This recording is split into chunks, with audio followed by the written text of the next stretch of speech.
السلام عليكم ورحمة الله. بسم الله الرحمن الرحيم. الحمد لله رب العالمين.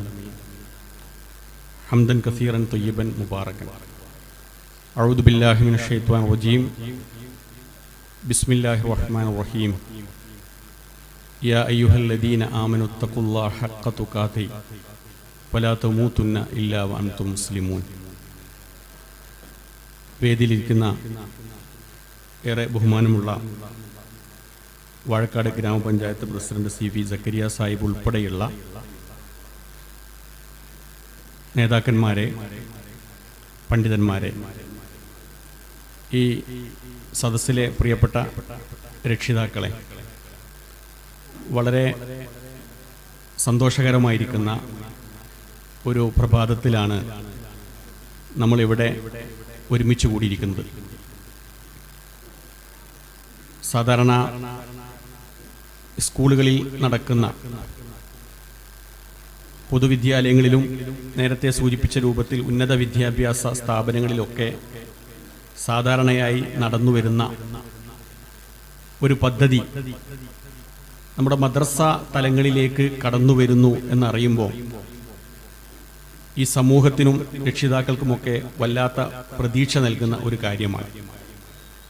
ഏതായിരുന്നാലും ഈ പുതിയ കാലഘട്ടത്തിൻ്റെ തേട്ടം ഉൾക്കൊണ്ടുകൊണ്ട് ഇങ്ങനെയൊരു സംവിധാനത്തെ സംബന്ധിച്ച് ആലോചിക്കുകയും അതിനുവേണ്ടി കഠിനാധ്വാനം ചെയ്യുകയും ഈ ഒരു സംവിധാനം ഇവിടെ സ്ഥാപിതമാവാൻ വേണ്ടി അതിന് സാമ്പത്തികമായിട്ടൊക്കെ സഹായം നൽകുകയും ചെയ്ത ഇതിൻ്റെ പിന്നിൽ പ്രവർത്തിച്ച എല്ലാവരെയും പ്രത്യേകമായിട്ട് അഭിനന്ദിക്കാനും അവർക്ക് അല്ലാഹു അർഹമായ പ്രതിഫലം നൽകി അനുഗ്രഹിക്കുവാനാകട്ടെ എന്ന് പ്രാർത്ഥിക്കാനും ഞാൻ ഈ അവസരം ഉപയോഗപ്പെടുത്തുകയാണ്.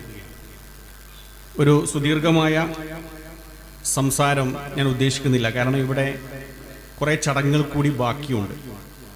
എങ്കിലും ഒരു പ്രഭാഷണം എന്നുള്ള അർത്ഥത്തിൽ ക്ഷണിച്ച സ്ഥിതിക്ക് ഒന്ന് രണ്ട് കാര്യങ്ങൾ മാത്രം സാന്ദർഭികമായി ശ്രദ്ധയിൽപ്പെടുത്തി എൻ്റെ ഈ സംസാരം അവസാനിപ്പിക്കാനാണ് ഞാൻ ഉദ്ദേശിക്കുന്നത്. ഇപ്പോൾ കോവിഡാനന്തരം ഉണ്ടായിരുന്ന വിദ്യാഭ്യാസ രംഗത്തുണ്ടായ ഒരുപാട് മാറ്റങ്ങളുണ്ട്. നമ്മുടെ കുട്ടികളുടെ ജീവിതത്തിൽ, സമൂഹത്തിൻ്റെ കാഴ്ചപ്പാടിലൊക്കെ പ്രത്യേകമായി മാറ്റമുണ്ടായിരിക്കുന്ന ഒരു പ്രത്യേക സാഹചര്യത്തിലാണ് നമ്മൾ ഇത്തരം ഒരു ചടങ്ങൊക്കെ സംഘടിപ്പിക്കുന്നത്. അധ്യാപകന്മാരായിരിക്കുന്ന ആളുകൾക്കറിയാം, നമ്മുടെയൊക്കെ ക്ലാസ്സിലേക്ക് നമ്മൾ ചെല്ലുന്ന സന്ദർഭത്തിൽ തന്നെ അധ്യാപകന്മാരെക്കാൾ കൂടുതൽ അപ്ഡേറ്റ് ആയിരിക്കുന്ന കുട്ടികളെയാണ് നമുക്ക് കാണാൻ കഴിയുന്നത്. അവരുടെ സംസാരത്തിൻ്റെ എല്ലാ മേഖലകളിൽ തന്നെ പ്രത്യേകിച്ച് IT ഓറിയൻറ്റഡ് ആയിരിക്കുന്ന ഒരുപാട് സംഗതികൾ വരുന്നുണ്ട്. അപ്പോൾ ഞാനിങ്ങനെ ആലോചിച്ച് നോക്കി, ഒരു പാരൻറ്റും ഒരു കുട്ടിയും കൂടി ഒരു ഹോസ്പിറ്റലിൽ ഇങ്ങനെ സന്ദർശിക്കാൻ പോയതാണ്. അപ്പോൾ സന്ദർശിക്കാൻ പോയപ്പം അവിടെ ഒരു 5-ാമത്തെയോ 6-ാമത്തോ നിലയിലേക്ക് അവർക്ക് കയറിപ്പോകണം. പെട്ടെന്ന് അവിടുത്തെ ലിഫ്റ്റ് കേടായി. അപ്പോൾ ലിഫ്റ്റ് കേടായപ്പം കോണി കയറേണ്ട ഒരു സാഹചര്യം വന്നു. അപ്പോൾ കോണി ഇങ്ങനെ കയറിപ്പോകുന്ന സമയത്ത് കുട്ടി അച്ഛനോട് പറഞ്ഞൊരു വാക്കുണ്ട്, ഇതിൽ 1-2 കോണി ഡിലീറ്റ് ആക്കിയാൽ മാത്രമേ എനിക്ക് ഇനി മുകളിലോട്ട് കയറാൻ കഴിയുള്ളൂ എന്നാണ്. അവിടെ ആ സംസാരത്തിൽ തന്നെ നിങ്ങൾ പ്രത്യേകം ശ്രദ്ധിക്കുക. ആ കോണി ഡിലീറ്റ് ആക്കിയെങ്കിൽ മാത്രമേ ഇനി എനിക്ക് മുന്നോട്ട് പോകാൻ കഴിയുള്ളൂ എന്നുള്ളത് നമ്മുടെ മക്കളിൽ വന്നിരിക്കുന്ന, ഈ രംഗത്ത് വന്നിരിക്കുന്ന ഒരു വലിയ ചേഞ്ചാണ്. ഒരു ദിവസം ക്ലാസ്സിൽ ഞാനിങ്ങനെ പോയി കുട്ടികളുടെ നോട്ട് ഇങ്ങനെ പരിശോധിക്കുന്നതിൻ്റെ ഇടയ്ക്ക്, സാധാരണ നമ്മളെല്ലാവരും ഫോണിന് ലോക്കൊക്കെ വെക്കുമല്ലോ, അപ്പോൾ എൻ്റെ ഫോണിന് എന്തുണ്ട്, ഒരു ലോക്കുണ്ട്. അപ്പോൾ ഞാനിങ്ങനെ ക്ലാസ്സിലിരുന്ന് കുട്ടികൾക്ക് ഇങ്ങനെ ഒരു വർക്ക് കൊടുത്ത് ഒരു ഭാഗത്തേക്ക് ഒന്നിങ്ങോട്ട് തിരിഞ്ഞു വന്നപ്പോഴേക്ക് തന്നെ എൻ്റെ ഫോണിൻ്റെ ലോക്ക് ഒഴിവാക്കിയിട്ട് എൻ്റെ ഗാലറിയിൽ നിന്ന് ഏറ്റവും പ്രധാനപ്പെട്ട 2-3 ഫോട്ടോ സെലക്ട് ചെയ്തിട്ട് കുട്ടികൾ ഒരു ചെറിയ വീഡിയോ ഉണ്ടാക്കി ക്ലാസ്സിൽ, നിമിഷ നേരം കൊണ്ട്.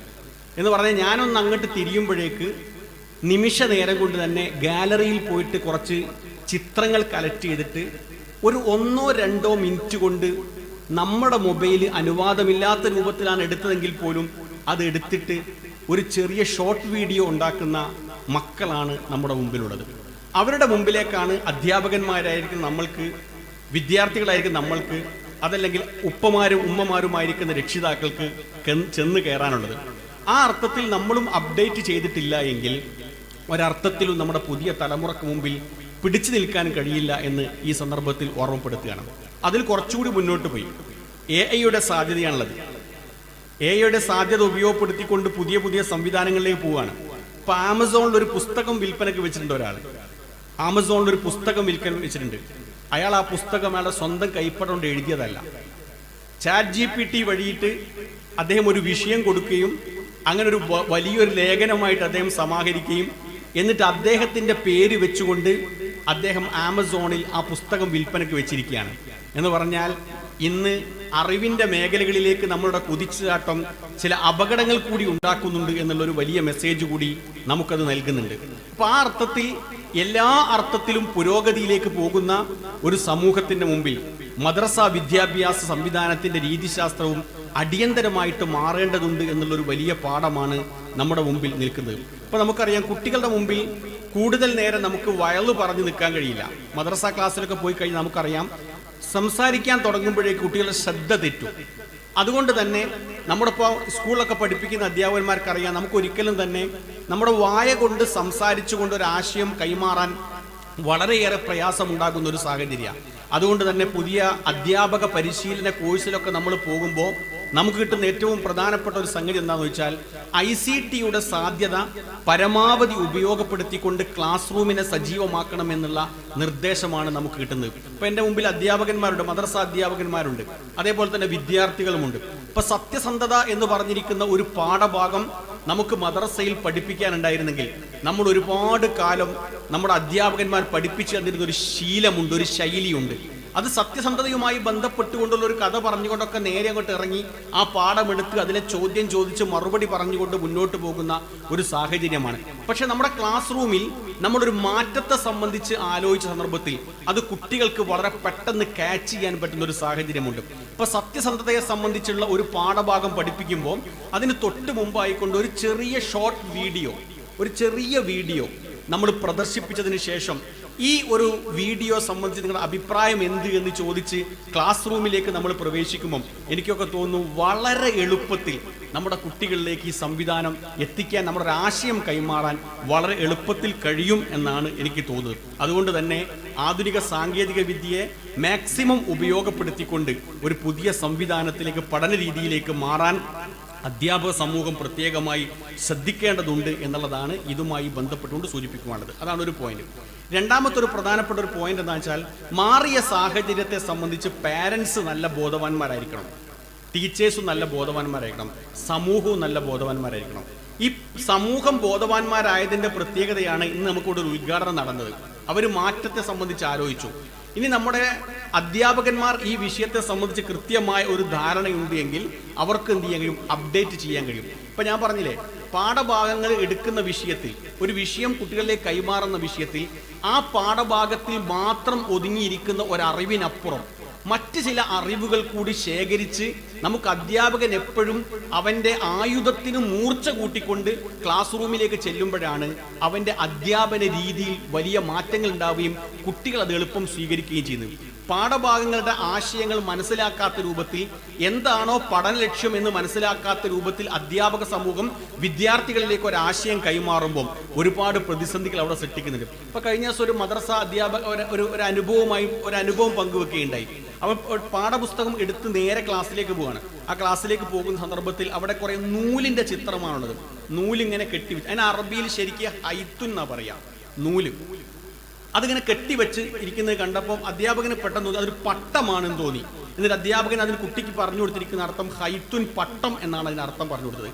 കാരണം വെച്ചാൽ പ്രത്യക്ഷത്തിൽ അത് കാണുമ്പം ഒരു പട്ടം കെട്ടി അതിൽ പറപ്പിക്കാൻ റെഡിയായി നിൽക്കുന്ന ഒരു രൂപം തോന്നിയത് കൊണ്ടാണ് ആ കുട്ടി, അധ്യാപകൻ ആ ക്ലാസ്സിലേക്ക് നേരത്തെ ഒരു പ്രിപ്പറേഷൻ ഇല്ലാതെ പോയിട്ട് ആ കുട്ടിയുമായി സംവദിച്ചപ്പോൾ, അല്ലെങ്കിൽ ക്ലാസ് റൂമുമായി സംവദിച്ചപ്പം ഉണ്ടായിരിക്കുന്ന ഒരു അബദ്ധമാണ്. അപ്പൊ ആ അർത്ഥത്തിലേക്ക് പോവാതെ കുറച്ചുകൂടിയൊക്കെ ഒന്ന് ഒരുങ്ങി നമുക്ക് മുന്നോട്ട് പോകാൻ പറ്റുകയാണ് എങ്കിൽ തീർച്ചയായിട്ടും വലിയ മാറ്റമുണ്ടാക്കിയെടുക്കാൻ കഴിയും എന്നാണ് എനിക്ക് തോന്നുന്നത്. അതോടൊപ്പം തന്നെ ഇവിടെ എടുക്കാൻ പോകുന്ന ടെക്സ്റ്റ് ബുക്കുകൾ, ഇപ്പോൾ ഈ ഗവൺമെന്റ് ഈ പുതിയ വിദ്യാഭ്യാസ രീതി അനുസരിച്ച് ഇപ്പോൾ ഈ പുതിയ ജൂൺ മാസം തുടങ്ങിയ ഉടനെ തന്നെ നമുക്ക് കിട്ടിയിരിക്കുന്ന ഒരു വലിയ നിർദ്ദേശം എന്താ വെച്ചാൽ, ഒരു പാരൻസ് മീറ്റിംഗ് വിളിച്ചു ചേർക്കാനാണ് പറഞ്ഞത്. അപ്പോൾ ആ പാരൻസ് മീറ്റിങ്ങിൻ്റെ സംസാരിക്കേണ്ട മൊഡ്യൂള് മൊഡ്യൂൾ എടുത്ത് പരിശോധിച്ച് നോക്കുമ്പോൾ ആ പാരന്റ് കൂടിയും ഇവിടെ പഠിപ്പിക്കുന്ന വിഷയത്തെപ്പറ്റി ധാരണയുണ്ടാകിയെങ്കിൽ മാത്രമേ കുട്ടികൾ അതൊരു വലിയ മാറ്റം ഉണ്ടാക്കാൻ കഴിയുള്ളൂ എന്നാണ് പറയുന്നത്. അപ്പോൾ അതുകൊണ്ട് തന്നെ ഈ മദ്രസയിൽ പഠിപ്പിക്കുന്ന കാര്യങ്ങൾ എന്ത് എന്നതിനെപ്പറ്റി നമ്മുടെ രക്ഷിതാക്കൾ കൃത്യമായ ഒരു ബോധ്യമുണ്ട് എങ്കിൽ അത് ഇവിടുന്ന് എടുത്തു കൊടുക്കുന്ന വിഷയങ്ങൾ അധ്യാപകന്മാർക്ക് സുഖാണ്, കുട്ടികൾക്ക് അത് എളുപ്പത്തിൽ പറഞ്ഞു കൊടുക്കാൻ രക്ഷിതാക്കൾക്ക് കഴിയുകയും ചെയ്യും. ആ അർത്ഥത്തിലേക്ക് നമ്മുടെ രക്ഷിതാക്കൾ കുറച്ചുകൂടി ഉയരേണ്ടതുണ്ട് എന്നുകൂടി ഈ സന്ദർഭത്തിൽ ഓർമ്മപ്പെടുത്തുകയാണ്. അതിന് വേണ്ട ഒരു സംഗതി എന്ന് വെച്ചാൽ നല്ല പിന്തുണ കൊടുത്തുകൊണ്ട് നമുക്ക് മുന്നോട്ട് പോകാൻ കഴിയണം. രക്ഷിതാക്കളെ സംബന്ധിച്ചിടത്തോളം നല്ല പിന്തുണ കൊടുക്കാൻ കഴിയണം എന്ന് പറഞ്ഞാൽ അവരുടെ കൂടെ എപ്പോഴും പരമാവധി സമയം നമുക്ക് ഇരിക്കാൻ പറ്റുമെങ്കിൽ അത് അവരുടെ വിദ്യാഭ്യാസ രംഗത്ത് വലിയ ഒരു മാറ്റം ഉണ്ടാക്കാൻ കഴിയും. ഇപ്പൊ 2003, 2004 എൻട്രൻസിൽ 1ാം റാങ്ക് കിട്ടിയ ഒരു കുട്ടിയുണ്ട്. ആ കുട്ടിയുടെ പേര് എന്നോട് മറന്നുപോയി. ആ കുട്ടിക്ക് ഫസ്റ്റ് റാങ്ക് നീറ്റ് എക്സാമിന്, അന്ന് നീറ്റ് അല്ല, എക്സാമിൽ 1ാം റാങ്ക് കിട്ടിയിട്ട് ആ കുട്ടീൻ്റെ അടുത്ത് പത്രപ്രവർത്തകന്മാർ വരുന്നുണ്ട്. ആ പത്രപ്രവർത്തകന്മാർ ആ കുട്ടിയോട് ചോദിച്ചു, നിങ്ങളുടെ ഈ മകൻ്റെ ഈ റിസൾട്ട് ആർക്കാണ് ഡെഡിക്കേറ്റ് ചെയ്യുന്നത്? സാധാരണ അങ്ങനെ ചോദിക്കാറുണ്ട്, ഡെഡിക്കേറ്റ് ചെയ്യുന്ന ആർക്കാണ്? അതിന് ആ കുട്ടി പറഞ്ഞിരിക്കുന്ന ഒരു മറുപടി, ഞാൻ എൻ്റെ ഈ റിസൾട്ട് ഞാൻ അമ്മക്കാണ് ഡെഡിക്കേറ്റ് ചെയ്യുന്നത്, എൻ്റെ അമ്മക്ക് ഞാൻ കൊടുക്കുകയാണ്. അപ്പോൾ പത്രക്കാർ ചോദിക്കുന്നുണ്ട്, എന്തുകൊണ്ടാണ് ഈ അത് അമ്മക്ക് കൊടുക്കുകയാണെന്ന് പറയാൻ കാരണം എന്ന് ചോദിക്കുമ്പോൾ ആ കുട്ടി പറയുന്ന പ്രധാനപ്പെട്ട ഒരു സംഗതി, നമ്മുടെ പേരൻസിന് വലിയൊരു മാതൃക ഉണ്ട് എന്ന് പറഞ്ഞാൽ ഒരു 11 മണിക്ക് ശേഷം എൻ്റെ അടുത്ത് അമ്മയൊന്ന് വരും, എന്നിട്ട് എൻ്റെ അടുത്ത് വന്നിട്ട് എൻ്റെ വായനയെ സംബന്ധിച്ച് ഒന്ന് നോക്കി കഴിഞ്ഞതിന് ശേഷം അമ്മ കുറച്ച് കട്ടൻ ചായ ഒക്കെ തന്നിട്ട് എനിക്ക് ഒരു മുത്തം തന്നിട്ട് എനിക്കൊരു ഉമ്മ തന്നിട്ട് അമ്മ തിരിച്ചു പോകും. ഡെയിലി ഇതാണ്. ഒരു 11-12 മണിയാകുമ്പോൾ എൻ്റെ അടുക്കൽ വരും, വായന എവിടെ എത്തിയെന്ന് ചോദിക്കും, എനിക്ക് കുറച്ച് വെള്ളമൊക്കെ തരും, എന്നിട്ട് എനിക്കൊരു മുത്തം തന്നിട്ട് തിരിച്ചു പോകും. എൻ്റെ ഈ ഉമ്മയുടെ അല്ലെങ്കിൽ എൻ്റെ ഈ അമ്മയുടെ ഈ വിഷയത്തിൽ എനിക്ക് നൽകുന്ന പിന്തുണ എൻ്റെ ജീവിതത്തിൽ വലിയ ഒരു മാറ്റമാണ് ഉണ്ടാക്കിയെന്ന് പറഞ്ഞത്. എൻ്റെ പ്രിയപ്പെട്ട രക്ഷിതാക്കളോട് എനിക്ക് പറയാനുള്ളതെന്ന് വെച്ചാൽ, നമ്മുടെ ഒരു മദ്രസയിലേക്ക് നേരത്തെ ഇവിടെ ഉദ്ഘാടകൻ സൂചിപ്പിച്ച രൂപത്തിൽ കുറഞ്ഞ സമയം മാത്രം നമുക്ക് കിട്ടുക. അപ്പോഴേക്ക് നമ്മുടെ സ്വാഭാവികമായിട്ട് വണ്ടി താഴെ വന്ന് നിൽക്കുന്നുണ്ടാകും. അപ്പോൾ ഇവിടെ പഠിപ്പിച്ചിരിക്കുന്ന പ്രാർത്ഥനകളോ ഇവിടുത്തെ ദിക്റുകളോ ഖുർആൻ പാരായണമൊന്നും ഒരു പൂർണ്ണാർത്ഥത്തിലല്ലാത്ത രൂപത്തിലാണ് കുട്ടി അത് ഉൾക്കൊള്ളുന്നത്. അതിൻ്റെ ഒരു പൂർത്തീകരണം നമ്മുടെ വീടുകളിൽ നമുക്ക് പൂർത്തീകരിക്കാൻ പറ്റിയിട്ടില്ലെങ്കിൽ വലിയ ഒരു പ്രതിസന്ധി മദ്രസ വിദ്യാഭ്യാസ രംഗത്ത് ഉണ്ടാകും എന്നാണ് എനിക്ക് സൂചിപ്പിക്കുവാനുള്ളത്. ആ അർത്ഥത്തിൽ ഒരു സമ്പൂർണമായ പിന്തുണ നമ്മുടെ ഭാഗത്തുണ്ടാവണം എന്നുകൂടി സൂചിപ്പിക്കുകയാണ്. മൂന്നാമത്തെ ഒരു കാര്യം എന്താണെന്ന് വെച്ചാൽ, നമ്മുടെ ഈ മക്കളിൽ ഉണ്ടാകുന്ന പ്രധാനപ്പെട്ട ഒരു ചേഞ്ച് എന്താണെന്ന് വെച്ചാൽ, കുറേ അറിവുകൾ ഇങ്ങനെ പകർന്നു കൊടുക്കുക എന്നതിനേക്കാൾ ഉപരി നമ്മുടെ ജീവിതവുമായിട്ട് ഈ അറിവിന് എന്ത് ബന്ധമുണ്ട് എന്നുള്ളതാണ് പുതിയ തലമുറ നോക്കുന്നത്. ഇപ്പോൾ വിവാഹം വേണ്ട എന്ന് പറയുന്ന കുട്ടികളുടെ എണ്ണം കൂടി വരികയാണ്. ഞാൻ 5 മിനിറ്റോട് അവസാനിപ്പിക്കാം. വിവാഹം വേണ്ട എന്ന് പറയുന്ന കുട്ടികളുടെ എണ്ണം കൂടി വരികയാണ്, പെൺകുട്ടികളുടെ എണ്ണം കൂടി വരിക എന്ന് പഠനങ്ങൾ പറയുന്നുണ്ട്. ഇപ്പോൾ ഒരു ഓൺലൈൻ നിക്കാഹിൻ്റെ ഒരു വെബ്സൈറ്റിൽ ആണുങ്ങൾ പുരുഷന്മാരെ അപേക്ഷിച്ച് 90 പേര് പുരുഷന്മാരെ അപേക്ഷിച്ചപ്പം 30 പെൺകുട്ടികൾ മാത്രമാണ് അപേക്ഷിച്ചത്. ഒരു പുതിയ ഒരു പഠനമാണ്. അപ്പോൾ ആ പഠനത്തിൻ്റെ താഴെ പറയുന്നുണ്ട്, ഈ പെൺകുട്ടികൾ ഇത് പൊതുവെ വിവാഹത്തോട് താല്പര്യമില്ലാതിരിക്കാൻ ഒരു കാരണം, പ്രധാനപ്പെട്ട ഒരു കാരണം പറയുന്നത്, ഇവർക്ക് ഒരു നല്ല ദാമ്പത്യ ബന്ധം, ജീവിതം കാണാൻ കഴിയുന്നില്ല എന്നുള്ളതാണ്. വീടുകളിൽ വെച്ച് കാണാൻ കഴിയുന്നില്ല, നാട്ടിൽ വെച്ച് കാണാൻ കഴിയുന്നില്ല. അപ്പം അതുകൊണ്ട് തന്നെ ഇതേ രൂപത്തിലാകി പോകുമ്പോൾ എൻ്റെ ജീവിതം എന്ന് ആലോചിക്കുന്നവരാണ് പെൺകുട്ടികളുടെ കൂട്ടത്തിൽ കൂടുതലുള്ളത് എന്ന് പറയപ്പെടുന്നു. അള്ളാഹു ആലോ. ഞാനിത് പറയാൻ കാരണം എന്താ അറിയോ, അത്രമാത്രം മാതൃകയുള്ളവരായിട്ട് നമുക്ക് മാറിയിട്ടില്ലെങ്കിൽ ഈ മക്കളിൽ നമുക്കൊരു പുരോഗതി നമ്മൾ എന്ത് ചെയ്യേണ്ടതില്ല, പ്രതീക്ഷിക്കേണ്ടതില്ല. ഒരു ഉദാഹരണം പറയാം. വിശുദ്ധ വേദഗ്രന്ഥമായ ഖുർആൻ മഗ്‌രിബ് നിസ്കാരത്തിന് ശേഷം ഓതണം എന്നുള്ളത് ഉസ്താദ് ഇവിടുന്ന് കൃത്യമായിട്ട് പറഞ്ഞു കൊടുക്കും. അത് ഓതിയിട്ടേ പിറ്റേന്ന് വരാൻ പാടുള്ളൂ. എനിക്കൊരു കാര്യം ഉറപ്പാണ്, ഒരു കാരണവശാലും ആ കുട്ടി ഓതൂല. പക്ഷെ ഒരു സാഹചര്യത്തിൽ ആ കുട്ടി ഓതും. ആ ഓത്തേതെന്നറിയാമോ, എൻ്റെ മാതാവ് എൻ്റെ അടുക്കൽ ഇരുന്നു കൊണ്ട് ഖുർആൻ പാരായണം ചെയ്യോ, അല്ലെങ്കിൽ ആ കുട്ടിൻ്റെ അനിയനോ ഏട്ടനോ കാക്കയോ ഒത്താത്തയോ ഖുർആൻ പാരായണം ചെയ്യുന്ന ഈ കുട്ടി കാണുകയോ കൂടെ ഇരുന്നു കൊണ്ട് ഓതുകയോ ചെയ്യുന്ന ഒരു സാഹചര്യത്തിലല്ലാതെ ആ കുട്ടിൻ്റെ ജീവിതത്തിൽ മാറ്റം ഉണ്ടാവില്ല. ഒരു ഹർഫ് ഓതിക്കഴിഞ്ഞാൽ ഒരു കൂലിയുണ്ട്, അത് 10 ആകും 100 ആകും എന്നൊക്കെ നമ്മൾ ഇവിടുന്ന് പഠിപ്പിക്കും. പക്ഷെ അത് കുട്ടിൻ്റെ ജീവിതത്തിലേക്ക് വരണമെങ്കിൽ മാതൃകകൾ നമ്മുടെ മുമ്പിൽ ഉണ്ടാവണം. കുറച്ച് മാതൃകകൾ നമ്മൾ ഉണ്ടാവണം. അത് ടീച്ചേഴ്സ് ആണെങ്കിലും പേരൻസ് ആണെങ്കിലും മാതൃകയുണ്ടാകുമ്പോഴാണ് തീർച്ചയായിട്ടും നമ്മുടെ മക്കളിൽ വലിയ മാറ്റം ഉണ്ടാക്കുക എന്ന് സൂചിപ്പിക്കുകയാണ്. പുരുഷന്മാരോട് എനിക്ക് സൂചിപ്പിക്കുവാണെന്ന് വെച്ചാൽ, ഒരു വലിയ പ്രതിസന്ധി എന്താണെന്ന് വെച്ചാൽ, നമ്മുടെ പേരൻസ് മീറ്റിംഗ് ഒക്കെ നടക്കുന്ന സമയത്ത് നമുക്കറിയാം ഏറ്റവും കൂടുതൽ ലേഡീസാണ് മീറ്റിങ്ങിനൊക്കെ സാധാരണ വരാറുള്ളത്. ആണുങ്ങൾ സാധാരണ എന്ത് ചെയ്യാൻ വരാറില്ല. അങ്ങനെ സ്കൂളിലേക്ക് ഒരു പാരന്റ് കിതച്ചിങ്ങനെ വരിക, കഥച്ച് വരുന്നവിടെ എച്ച് ചോദിച്ചു, എന്താണ് നിങ്ങൾ ഇത്ര വെപ്രാളപ്പെട്ട് വരുന്നു ചോദിച്ചപ്പോൾ എൻ്റെ മകൻ മുബാറക്കിനെ ഒന്ന് വിളിക്കണം എന്ന് പറഞ്ഞു.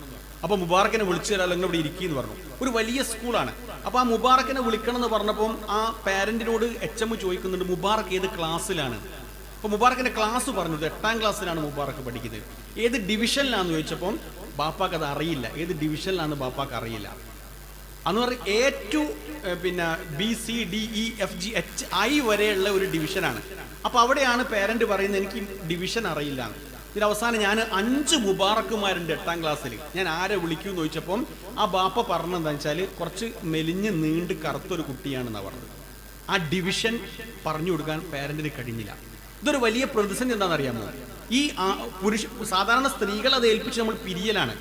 2 കൂട്ടരൂടി ഈ മക്കളുടെ ഈ വിഷയത്തിൽ അതീവ ജാഗ്രതയും ശ്രദ്ധയും വെച്ച് പുലർത്തിയിട്ടില്ലെങ്കിൽ ഈ മക്കളെ നമ്മുടെ കയ്യിൽ നിന്ന് പിടുത്തം നഷ്ടപ്പെട്ടു പോകും. ഇതാണ് സൂചിപ്പിക്കുന്നത്. ഇനി ഒരു 2 മിനിറ്റ് കൂടി.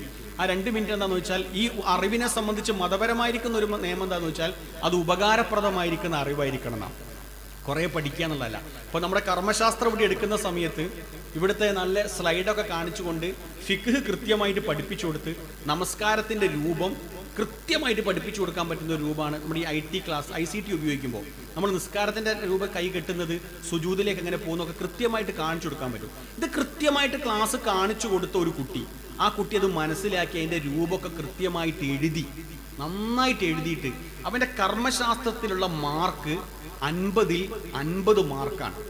ഞാനൊരു അനുഭവം പറയാം. ഒരു കുട്ടിക്ക് 50ൽ 50 മാർക്ക് നമ്മൾ ഇട്ട് കൊടുത്തിട്ടുണ്ട്. എൻ്റെ തൊട്ടടുത്ത പള്ളിയിലൂടെ അസർ ബാങ്ക് കൊടുക്കുമ്പം ആ കുട്ടി നടന്ന് പോവുകയാണ്, അവൻ ബേറ്റെടുത്ത് പോവുകയാണ്. അവൻ ഈ സമയത്ത് ഈ പള്ളിയിലേക്ക് കയറി വന്ന് നമസ്കരിക്കാനുള്ള ഒരു മൂഡില്ല. പക്ഷെ അവൻ്റെ മാർക്ക് 50ൽ 50 ആണ്. ഇതിന് ഉപകാരപ്രദമായ അറിവ് എന്ന് പറയില്ല.